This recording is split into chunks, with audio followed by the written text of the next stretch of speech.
Investing in the future sounds pretty cool to me. If you want to make money from all of the innovation that happens around you, whether it's AI, whether it's automation, maybe it's robotics, maybe it's like clean energy or something like driverless cars, how can you actually do that?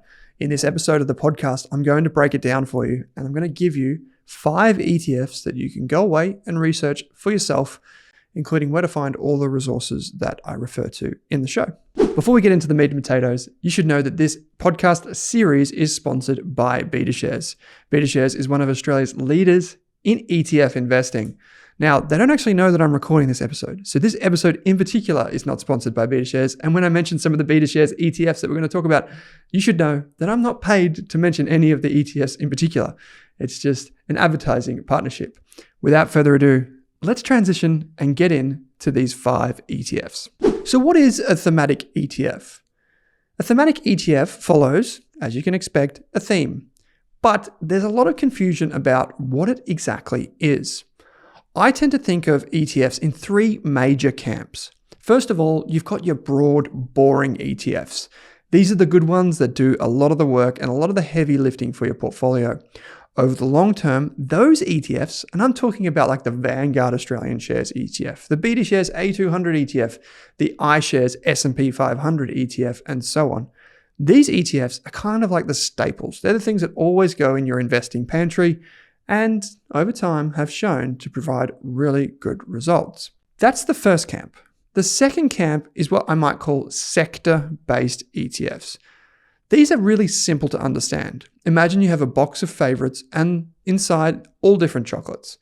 Imagine that that box of favorites is the entire stock market. So if you were buying the Vanguard VAS ETF, the most popular ETF in Australia, and it's just one of those boring ones, you're going to get a bit of Turkish Delight. You're going to get a bit of Dairy Milk. You're going to get a bit of all of those different bits and bobs in there. But now imagine you just wanted the Cherry Ripes, or you just wanted the Picnic Chocolate Bar. How do you do that? You can use a sector-based fund. So in the stock market, you might say, I only want to invest in healthcare. So just give me the healthcare companies, please. That is what I would call a sector-based ETF because it does exactly what it says. It invests in one sector of the market. I've actually got one of those examples in my 5 ETFs. The third camp is what I would call pure thematic ETFs. These are the ETFs that invest in a theme, and that theme could cross over different sectors. For example, cybersecurity is a really popular sector. But if the theme is, hacking and AI and these types of things, that crosses across many of the traditional sectors, and it kind of blurs the line of different kind of things that you're investing in. You might get some companies that do physical kind of cybersecurity defense. You might get some that just do software. You might get some that are in Australia or overseas. So it kind of blurs the lines a bit. Now, there are many ETFs that fall into the pure thematic camp. I kind of think of the last two, being the sectors and thematics, as the same kind of tool in your portfolio, meaning you can put them in the core as a small position alongside your boring ETFs, or you could have them in a totally different part of your portfolio called the satellite, which is, as you would know, that little bit that kind of hangs off to the side. If you don't know what a core and satellite approach to investing is, I encourage you to go and check out our free ETF investing course, which explains how to construct a portfolio from scratch. The first thing you should know before we get into the ETFs is that there are risks involved in thematic investing. There is a lot of literature that shows that if you buy one of these thematic ETFs at the moment that the ETF is first released, statistically, it is likely to do worse than the broad, boring ETFs over a 3 or 5 year period. But it's not always the case, so I want to stress that. But on average, if you buy into the hype, there is a risk that you actually end up doing worse than the broader, boring market put together.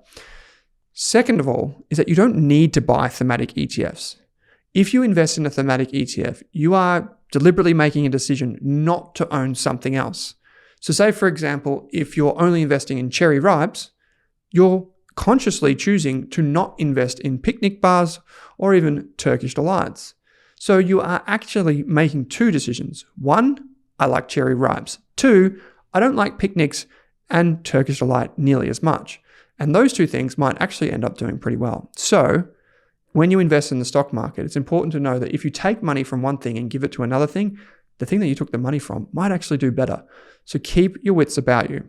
The third thing I'll say, and more of a kind of like general housekeeping, is when I invest in thematic ETFs or these types of things, I would keep them in the satellite of my portfolio, at least to begin with. So that means that they're smaller positions, maybe 1% of my portfolio, or they're just kind of like a, let's test it out kind of thing, until we get more confidence over, say, 3 or 5 years that this theme isn't just an idea. It's not just a hype cycle. It's actually a bona fide investment kind of trend that is here to stay.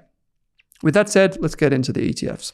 The first thematic is a pretty popular one indeed, and this is all focused on sustainability. This ETF I want to bring to you today is the most popular in this category in Australia, and by quite a distance. It's the ETHI ETF. That's ETHI. And this ETF is brought to you by Betashares. It's the Global Sustainability Leaders ETF. This ETF grew massively in popularity around the COVID period. It focuses on companies that are sustainably minded.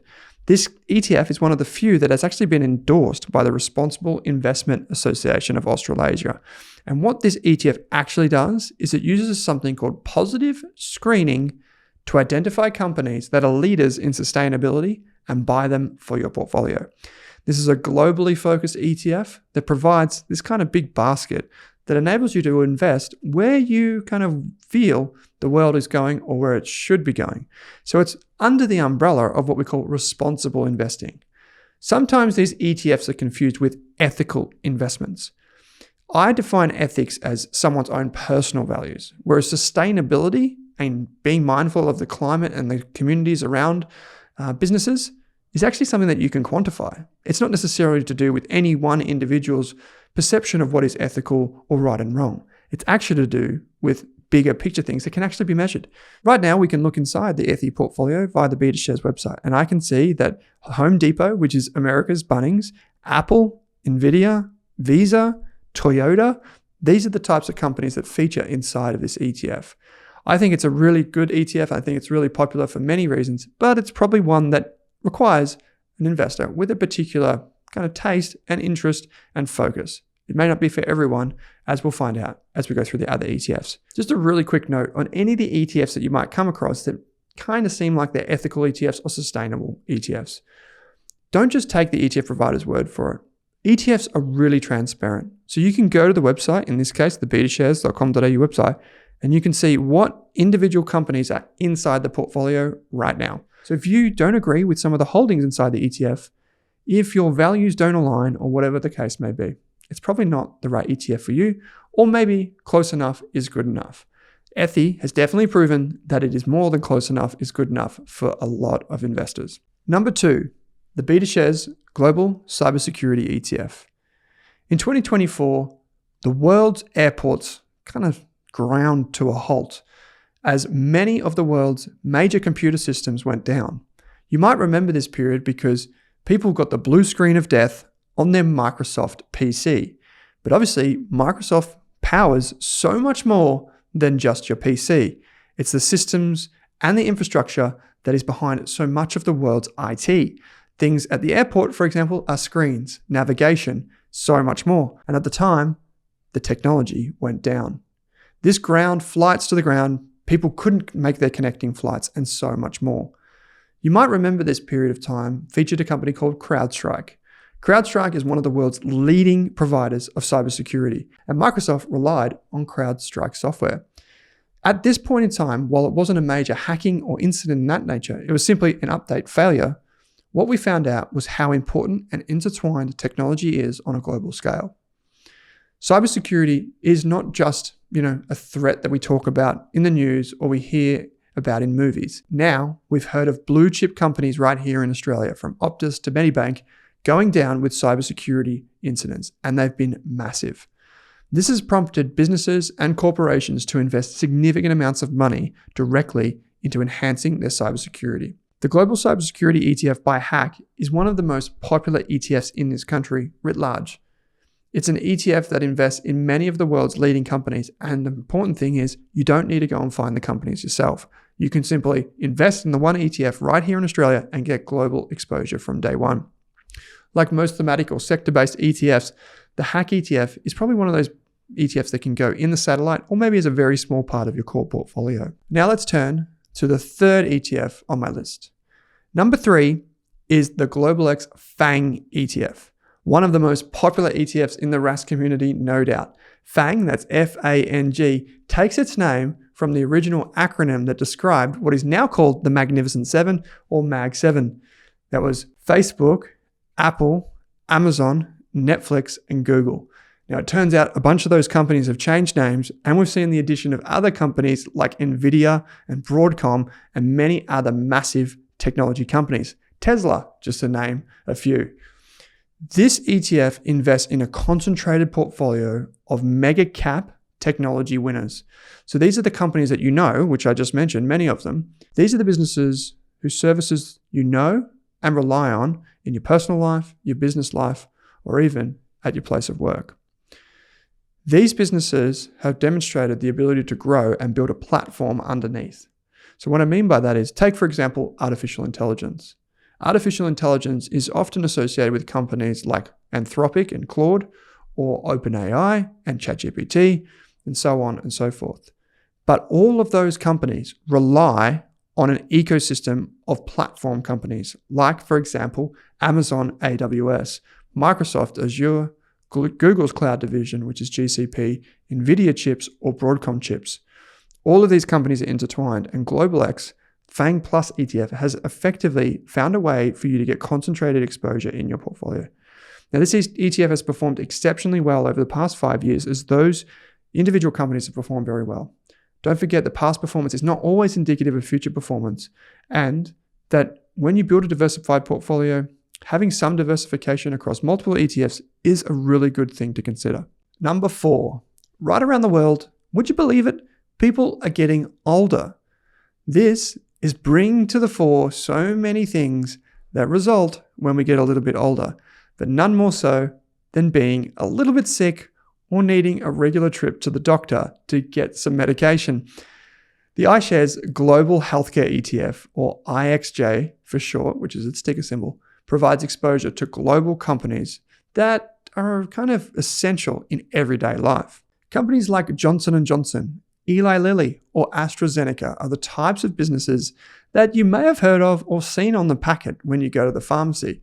These companies are included inside this ETF. Being global, this ETF also diversifies most Australian investors' portfolios while providing long-term upside from growth. The IXJ ETF is one of the first ETFs I ever bought for my mum, actually. Why? Because I believed that an aging population would result in more spending and medical costs. So, as a result, you are now able to get exposure to that very thematic right here on the ASX through the IXJ ETF.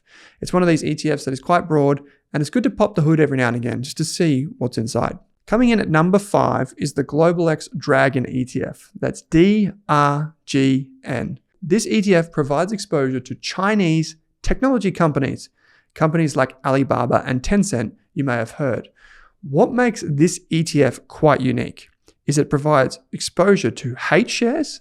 Those are the shares that are found on the Hong Kong Stock Exchange, but also a select group of A shares, the shares that are found on mainland Chinese stock exchanges. Over the last, say, decade or so, I've really warmed up to this idea of investing in China. As China's influence as a geopolitical and economic superpower has greatly developed, getting exposure to this fast-growing economy and many of the companies within it, like say BYD, for example, or Cattle, a leading business in battery technology. These businesses are now on a global stage, and the Chinese government has slowly but surely opened up access to select companies, whether it's on the H market or the A market in China. DRGN provides exposure to that. Now, I know what you're thinking. Doesn't that sound like a little bit risky? Haven't we associated things with the Chinese capital markets that maybe aren't investor friendly? Maybe they're not the home of capitalism like America or even Australia might be. And I would agree with you. However, I also step back and think, over the next 20 to 50 years, what's likely to happen? Is China going to become more and more important on the global stage? Maybe. And will the companies become more and more influential in our everyday lives? Maybe. Driving down the freeway the other day, I noticed that I was surrounded by BYD electric cars. Now, being an electric car owner myself, I thought to myself, wow, that's a pretty powerful trend that I want to get exposure to. But how do I do it? Through ETFs like DRGN, you can do that. For full disclosure, Global X is a sponsor of our Australian Investors podcast. Like Betashares, they also don't know I'm recording this episode. So I say that just for pure disclosure reasons only. Okay, so there are the 5 ETFs. And we've got ETHI, HAC, FANG, IXJ, and DRGN. DRGN being one of the newest ETFs on the Australian market. These ETFs are wonderful thematic style ETFs. Remember what I said at the top of the show, that not every thematic that you pick will work out.